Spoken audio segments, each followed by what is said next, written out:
የእስራኤልም ልጆች በእግዚአብሔር ፊት ክፉን ሥራ ሠሩ። እግዚአብሔርም በምድያም እጅ 7 ዓመት አሳልፎ ሰጣቸው። የምድያምም እጅ በእስራኤል ላይ ጠነከረች። ከምድያምም የተነሣ የእስራኤል ልጆች በተራራ ላይ ጉድጓድና ዋሻ ምሽግም አበጁ። እስራኤልም ዘር በዘሩ ጊዜ ምድያማውያን አማሌቃውያንም በምሥራቅም የሚኖሩ ሰዎች ይመጡባቸው ነበር፣ በእነርሱም ላይ ይሰፍሩ ነበር። እስከ ጋዛ ድረስም የምድርን ቡቃያ ያጠፉ ነበር። ምግብንም ለእስራኤል አይተዉም ነበር። በግ ወይም በሬ አህያም ቢሆን አይተዉም። እንስሶቻቸውና ድንኳኖቻቸውን ይዘው በብዛት እንዳንበጣ ሆነው ይመጡ ነበር። ለእነርሱና ለግመሎቻቸውም ቁጥር አልነበራቸውም። ምድሪቱንም ያጠፉ ዘንድ ይመጡ ነበር። ከምድያምም የተነሣ እስራኤል እጅግ ተጠቁ። የእስራኤልም ልጆች ወደ እግዚአብሔር ጮኹ። እንዲህም ሆነ፣ የእስራኤልም ልጆች በምድያም ምክንያት ወደ እግዚአብሔር በጮኹ ጊዜ እግዚአብሔር ወደ እስራኤል ልጆች ነቢይ ላከ። እርሱም አለ፣ የእስራኤል አምላክ እግዚአብሔር እንዲህ ይላል፣ እኔ ከግብፅ ምድር አወጣኋችሁ፣ ከባርነትም ቤት አስለቀቅኋችሁ። ከግብፃውያንም እጅ ከሚገፏችሁም ሁሉ እጅ አዳንኋችሁ። ከፊታችሁም አሳደድኋቸው፣ አገራቸውንም ሰጠኋችሁ። እናንተም እኔ አምላካችሁ እግዚአብሔር ነኝ፣ በምድራቸውም የተቀመጣችሁባቸውን የአሞራውያንን አማልክት አትፍሩ አልኋችሁ። እናንተ ግን ድምፄን አልሰማችሁም። እግዚአብሔርም መልአክ መጥቶ በዖፍራ ባለችው ለአቤዝራዊው ለዮአስ በነበረችው በአድባሮ ዛፍ በታች ተቀመጠ። ልጁም ጌዴዎን ከምድያማውያን ለመሸሸግ በወይን መጥመቂያ ውስጥ ስንዴ ይወቃ ነበር።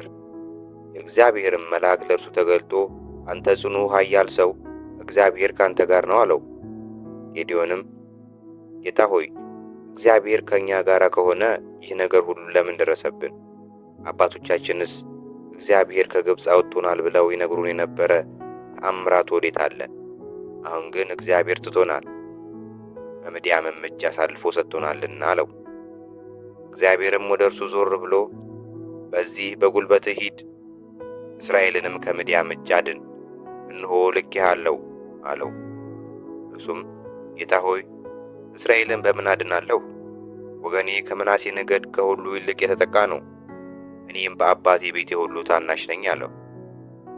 እግዚአብሔርም በእርግጥ ከአንተ ጋር እሆናለሁ፣ ምድያምንም እንደ አንድ ሰው አድርገህ ትመታለህ አለው።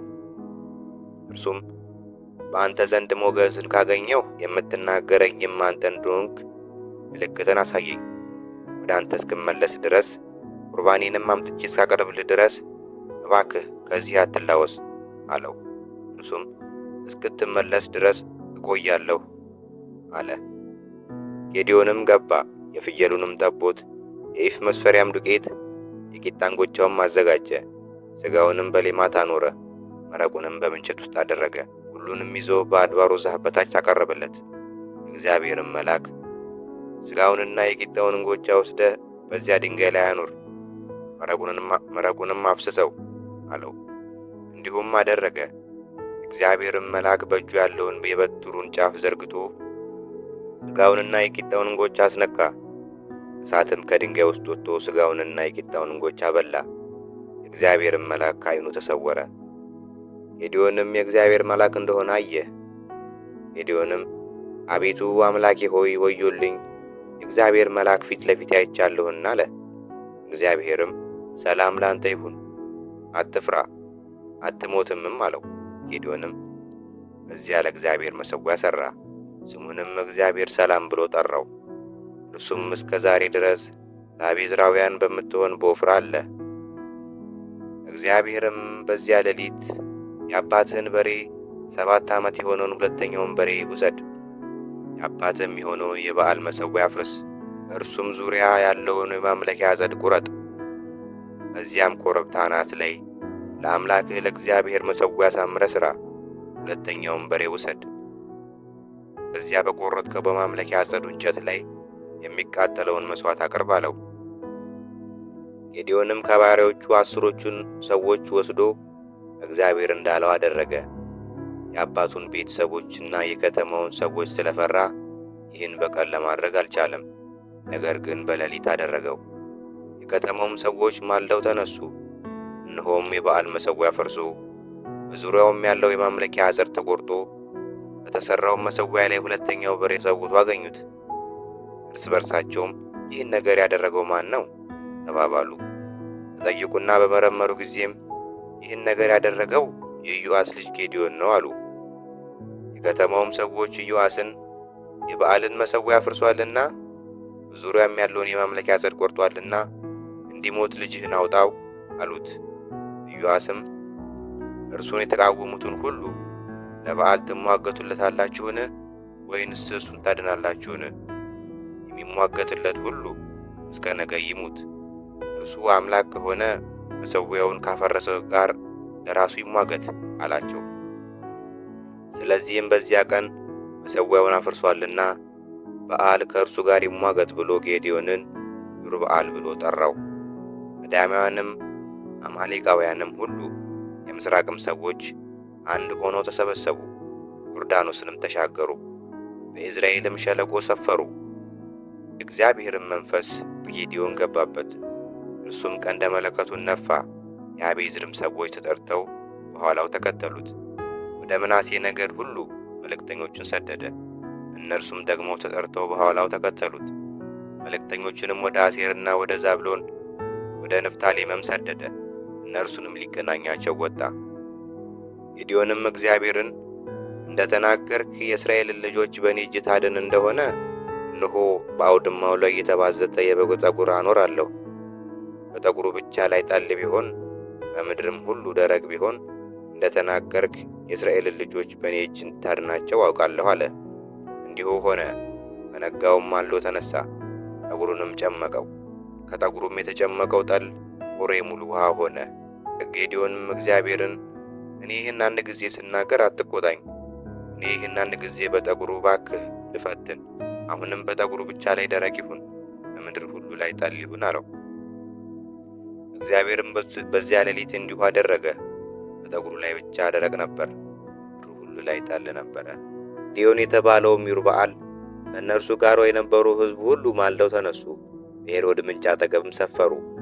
የምድያምም ሰፈር ከእነርሱ ወደ ሰሜን በኩል በሞሮ ክርብታ አጠገብ በሸለቆ ውስጥ ነበረ። እግዚአብሔርም ጌዴዎንን ከአንተ ጋር ያለው ሕዝብ በዝቷል፣ ስለዚህ እስራኤል እጅ አዳነኝ ብሎ እንዳይታበይብኝ እኔም ምድያምን በእጃቸው አሳልፌ አልሰጣቸውም። አሁንም እንግዲህ የፈራ የደነገጠ ከገላድ ተራራ ተነስቶ ይመለስ ብለህ በሕዝቡ ጆሮ አውጅ አለው። ከሕዝቡም 22,000 ተመለሰ፣ 10,000 ቀሩ። እግዚአብሔርም ጌዴዎንን ሕዝቡ ገና ብዙ ነው፣ ወደ ውሃ አውርዳቸው፣ በዚያም እፈትናቸዋለሁ። እኔም ይህ ካንተ ጋር ይሄድ የምለው እርሱም ካንተ ጋር ይሄዳል፣ እኔም ይህ ካንተ ጋር አይሄድ የምለው እርሱ አይሄድም አለው። ሕዝቡንም ወደ ውሃ ወረደ። እግዚአብሔርም ጌዴዎንን ውሻ እንደሚጠጣ ውሃ በምላሱ የሚጠጣውን ሁሉ እርሱን ለብቻው አድርገው፣ እንዲሁ ሊጠጣ በጉልበቱ የሚንበረከከውን ሁሉ ለብቻው አድርገው አለው። በእጃቸው ውሃ ወደ አፋቸው አድርገው የጠጡት ቁጥር 300 ነበረ። የቀሩት ሕዝብ ግን ውሃ ሊጠጡ በጉልበታቸው ተንበረከኩ። እግዚአብሔርም ጌዴዎንን በእጃቸው ውሃ በጠጡት በ300 ሰዎች አድናችኋለሁ፣ ምድያማውያንም በእጅህ አሳልፌ እሰጣለሁ። የቀሩት ሕዝብ ሁሉ ግን ወደ ስፍራቸው ይመለሱ አለው። የሕዝቡንም ስንቅና ቀንደ መለከት በእጃቸው ወሰደ። የቀሩትንም የእስራኤል ሰዎች ሁሉ ወደ ድንኳናቸው ሰደዳቸው። 300 ሰዎች ግን በእርሱ ዘንድ ጠበቃቸው። የምድያምም ሰፈር ከእነርሱ በታች በሸለቆ ውስጥ ነበረ። በዚያ ሌሊት እግዚአብሔር በእጅህ አሳልፌ ሰጥቻችኋለሁና ተነስተህ ወደ ሰፈሩ ውረድ። አንተም ለመውረድ ብትፈራ አንተ ከሎሌ ከፉራ ጋር ወደ ሰፈሩ ውረድ፣ የሚናገሩትንም ትሰማለህ። ከዚያ በኋላ በሰፈሩ ተወርድ ዘንድ እጅ ትበረታለች አለው። እርሱና ሎሌውም ፉራ በሰፈሩ ዳርቻ ወደ ነበሩት ሰልፈኞች ወረዱ። ብዛታቸውም እንደ አንበጣ የሆኑ ምድያማውያንና አማሌቃውያን የምሥራቅም ሰዎች ሁሉ በሸለቆ ውስጥ ሰፍረው ነበር። የግመሎቻቸውን ብዛት ቁጥር እንደሌለው በባህር ዳር እንዳለ አሸዋ ነበረ። ጌዴዎንም በደረሰ ጊዜ አንድ ሰው ሕልሙን ለባልንጀራው ሲያጫውት እነሆ ሕልም አለምሁ፣ እነሆም አንዲት የገብስ እንጎቻ ወደ ምድያም ሰፈር ተንከባላ ወረደች። ወደ ድንኳኑም ደርሳ እስኪወድቅ ድረስ መታችው፣ ገለበጠችውም። ድንኳኑንም ተጋደመ ይል ነበረ። ባልንጀራውም መልሶ ይህ ነገር ከእስራኤል ሰው ከዮአስ ልጅ ከጌዲዮን ሰይፍ በቀር ሌላ አይደለም። እግዚአብሔር ምድያምና ሰራዊቱን ሁሉ በእጁ አሳልፎ ሰጥቷል አለው። ጌዲዮንም ሕልሙና ትርጓሜን በሰማ ጊዜ ሰገደ። ወደ እስራኤልም ሰፈር ተመልሶ እግዚአብሔር የምድያምን ሰራዊት በእጃችሁ አሳልፎ ሰጥቷልና ተነሱ አለ። 300 ሰዎች በ3 ወገን ከፈላቸው። በሁሉም እጅ ቀንደ መለከትና ባዶ ማሰሮ፣ በማሰሮ ውስጥም ችቦ ሰጠ። እርሱም እኔን ተመልከቱ እንዲሁም አድርጉ፣ እነሆም ወደ ሰፈሩ ዳርቻ በደረስኩ ጊዜ እኔ እንደማደርገው እንዲሁ እናንተም አድርጉ። እኔ ከእኔ ጋርም ያሉ ሁሉ ቀንደ መለከት ስንነፋ እናንተ ደግሞ በሰፈሩ ዙሪያ ሁሉ ቀንደ መለከታችሁን ንፉ፣ ለእግዚአብሔርና ለጌዲዮን በሉ አላቸው። ጌዲዮንም ከእርሱ ጋር የነበሩትን 100 ሰዎች በመካከለኛው ትጋቱንም በተጀመረ ጊዜ ወደ ሰፈሩ ዳርቻ ወጡ፣ ቀንደ መለከቶቻቸውንም ነፉ። በእጃቸው የነበሩትን ማሰሮዎች ሰባበሩ። 3ቱም ወገኖች ቀንደ መለከቶቻቸውን ነፉ፣ ማሰሮዎቻቸውንም ሰበሩ። በግራ እጃቸው ችቦውን፣ በቀኝ እጃቸው ቀንደ መለከቶቻቸውን ይዘው እየነፉ የእግዚአብሔርና የጌዲዮን ሰይፍ ብሎ ጮኹ። ሁሉም በቦታው በሰፈሩ ዙሪያ ቆመ። ሰራዊቱም ሁሉ ሮጠ፣ ጮኸ፣ ሸሸም። 3ቱንም 100 ቀንደ መለከት ነፋ። እግዚአብሔርም የሰውን ሁሉ ሰይፍ በባልንጀራው በሰራዊቱ ሁሉ ላይ ያደረገ። ሰራዊትም በጽራሬ በኩል እስከ ቤት ሽጣ ድረስ በጠባት አጠገብ እስካለው እስከ አቤምሖላ ዳርቻ ድረስ ሸሸ። እስራኤልም ሰዎች ከንፍታሌምና ከአሴር ከመናሴም ሁሉ የተሰበሰበው ምድያምን አሳደዱ። ጌዲዮንም ምድያምን ለመገናኘት ውረዱ፣ እስከ ቤት አራም ድረስ ያለውን ውሃ ዮርዳኖስን ያዙባቸው ብሎ መልእክተኞችን በኤፍሬም ወዳለው ተራራ አገር ሁሉ ሰደደ። የኤፍሬምም ሰዎችም ሁሉ ተሰብስበው እስከ ቤት ራም ድረስ ውሃውን ዮርዳኖስን ያዙ። የምድያምን 2ቱን መኳንንት ሄሬብንና ዜብን ያዙ። ሄሬብንም በሄሬብ ዓለት አጠገብ ገደሉት፣ ዜብንም በዜብ መጥበቂያ ላይ ገደሉት። ምድያምንም አሳደዱ። የሄሬብና የዜብንም ራስ ይዘው ወደ ዮርዳኖስ ማዶ ወደ ጌዲዮን መጡ። የኤፍሬምም ሰዎች ይህን ያደረግክብን ምንድነው? ምድያምን ለመዋጋት በወጣ ጊዜ ለምን አልጠራህንም? አሉት። ጽኑ ጥልም ተጣሉት። እርሱም እኔ ካደረግኩት እናንተ ያደረጋችሁት አይበልጥምን? የኤፍሬም ወይን ቃርሚያ ከአቤዜር ወይን መከር አይበልጥምን? እግዚአብሔር የምድያምን መኳንንት ሄሬብንና ዜብን በእጃችሁ አሳልፎ ሰጥቷችኋል። እናንተ ያደረጋችሁትን የሚመስል እኔ ምን ማድረግ እችል ኖሯል? አላቸው።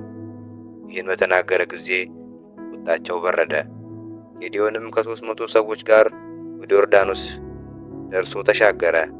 ምንም እንኳን ቢደክሙ ያሳድዱ ነበር። የሱኮትንም ሰዎች የምድያምን ነገሥታት ዛብሄልንና ስልማናን ሳሳድድ ደክመዋልና እኔን ለተከተሉ ሕዝብ እንጀራ ባካችሁ ስጡ አላቸው። የሱኮትም አለቆች እኛ ለሰራዊትህ እንጀራ እንድንሰጥ የዛብሄልና የስልማና እጅ አሁን በእጅህ ነውን? አሉ። ጌዲዮንም እግዚአብሔር ዛብሄልና ስልማናን በእጅ አሳልፎ ሲሰጠኝ እኔ በምድረ በዳ ሾህና በኩርንችት ሥጋቸውን እገርፋለሁ አለ። ከዚያም ወደ ጵኒኤል ወጣ። ለጵኒኤልም ሰዎች እንዲሁ አላቸው። የጵኒኤልም ሰዎች የሱኮት ሰዎች እንደመለሱ መለሱለት። እርሱም የጵኒኤልን ሰዎች ደግሞ በደህና በተመለስኩ ጊዜ ይህን ግንብ አፈርሰዋለሁ ብሎ ተናገራቸው። ዛብሄልና ስልማናም ከሰራዊቶቻቸው ጋር በቀርቀር ነበሩ። ሰይፍም የሚመዙ 120,000 ሰዎች ወድቀው ነበርና ከምስራቅ ሰዎች ሰራዊት ሁሉ የቀሩ 15,000 ያህሉ ሰዎች ነበሩ። ጌዲዮንም የድንኳን ተቀማጮች ባሉበት መንገድ በኖባህና በዮግባሃ ከምስራቅ በኩል ወጣ። ሰራዊቱም ተዘልሎ ነበርና ሰራዊቱን መታ። ዛብሄልና ስልማናም ሸሹ፣ እርሱም አሳደዳቸው። 2ቱንም የምድያም ነገሥታት ዛብሄልና ስልማናን ያዘ፣ ሰራዊቱንም ሁሉ አስደነገጠ። የዮአስ ልጅ ጌዲዮንም ከሄሬስ ዳገት ከሰልፍ ተመለሰ። ከሱኮትም ሰዎች አንድ ብላቴና ይዞ ጠየቀው። እርሱም የሱኮትን አለቆችና ሽማግሌዎች 77 ሰዎች ጻፈለት። ወደ ሱኮትም ሰዎች መጥቶ ለደከሙት ሰዎችህ እንጀራ እሰጥ ዘንድ የዛብሄልና የስልማና እጅ አሁን በእጅህ ነውን ብላችሁ የተላገዳችሁብኝ ዛብሄልና ስልማና እንሆ አለ። የከተማይቱንም ሽማግሌዎች ያዘ። የምድረ በዳንም እሾህና ኩርንችት ወስዶ የሱቆቱን ሰዎች ገረፋቸው። የጵኒኤልም ግንብ አፈረሰ፣ የከተማይቱንም ሰዎች ገደላቸው። ዛቤልና ስልማናን በታቦር የገደላችኋቸው ሰዎች እንዴት ያሉ ነበር አላቸው። እነርሱም እንደ አንተ ያሉ ነበሩ፣ አንተንም ይመስሉ ነበር፣ መልካቸውም እንደ ንጉሥ ልጆች መልክ ነበር ብለው መለሱለት። እርሱም የእናቴ ልጆች ወንድሞቼ ነበሩ፣ አድነዋቸው ቢሆን ኖሮ ሕያው እግዚአብሔርን እኔ አልገላችሁም ነበር አለ። በኵሩን ሚትዮርን ተነስተህ ግደላቸው አለው። ብላቴናው ግን ገና ብላቴና ነበርና ስለፈራ ሰይፍን አልመዘዘም። ዛቤልና ስልማናም የሰው ኃይሉ እንደ ሰውነቱ ነውና አንተ ተነስተህ ውደቅብን አሉት። ጌዴዎንም ተነስቶ ዛቤልና ሰልማናን ገደለ። በግመሎቻቸው አንገት ላይ የነበሩትን ሱልሴዎች ማረከ። የእስራኤልም ሰዎች ጌዴዎንን ከምድያም እጅ አድነናልና አንተ ልጅህም የልጅ ልጅህም ደግሞ ግዙን አሉት። ጌዴዎንም እኔ አልገዛችሁም፣ ልጄም አይገዛችሁም፣ እግዚአብሔር ይገዛችኋል አላቸው። እስማኤላውያንም ስለነበሩ የወርቅ ጉትቻ ነበራቸውና ጌዴዎን ሁላችሁ ከምርኳችሁ ጉትቻችሁን ትሰጡኝ እለምናችኋለሁ አላቸው። እነርሱም ፈቀድን እንሰጣለን ብለው መለሱለት። መጎናጸፊያም አነጠፈ። ሰው ሁሉ የምርኮውን ጉትቻ መዚያ ላይ ጣለ። የለመነውም የወርቅ ጉትቻ ሚዛኑ ከአምባሩ ከድሬውም ከምድያም ነገሥታት ከለበሱት ከቀዩ ቀሚስ በግመሎቻቸው አንገት ላይ ከነበሩ ሱልሴዎች ሌላ 1700 ሰቅል ወርቅ ነበረ። ጌዴዎንም ኤፉድ አድርጎ አሰራው፣ በከተማውም በዖፍራ አኖረው። እስራኤልም ሁሉ ተከትሎት ተመነዘረበት፣ ለጌዴዎንና ለቤቱም ወጥመድ ሆነ። ምድያምም በእስራኤል ልጆች ተዋረደ፣ ራሳቸውም ዳግመኛ አላነሱም። በጌዴዎንም ዕድሜ ምድሪቱ 40 ዓመት አረፈች። የኢዮአስም ልጅ ይሩበኣል ሄዶ በቤቱ ተቀመጠ። ለጌዴዎንም ብዙ ሚስቶች ነበሩትና በወገቡ የወጡ 70 ልጆች ነበሩት። በሴኬምም የነበረችው ቁባቱ ወንድ ልጅን ወለደችለት፣ ስሙንም አቢሜሌክ ብሎ ጠራው። የኢዮአስም ልጅ ጌዴዎን በመልካም ሽምግልና ሞተ። በአቢዝራውያን ከተማ በዖፍራ በነበረችው አባቱ በኢዮአስ መቃብር ተቀበረ።